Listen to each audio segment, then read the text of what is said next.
าไปเบิ่งต้นหมากไฟ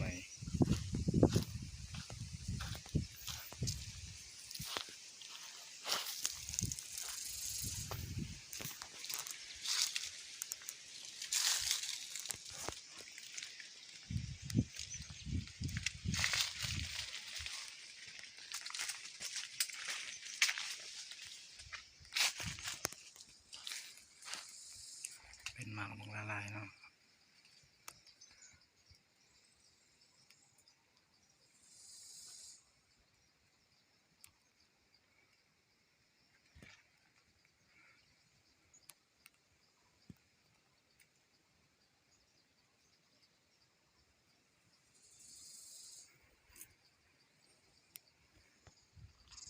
มันอยู่ใกล้สวน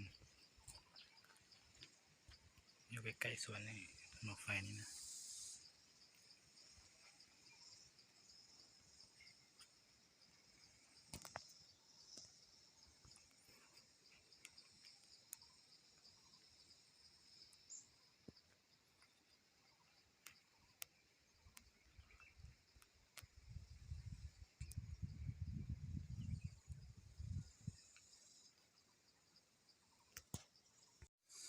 หมอกไฟมันยังบ่ทันสุกเท่านั้น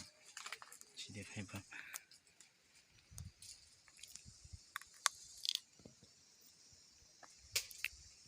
สีมันเป็นยังไง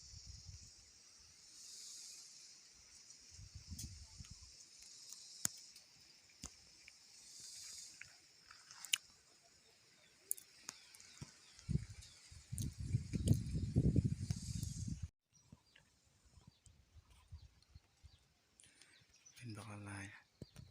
เทิงกันยังมีคลิปนี้สิพอเท่านี้เนาะมื้อหน้าจึงมาถ่ายใหม่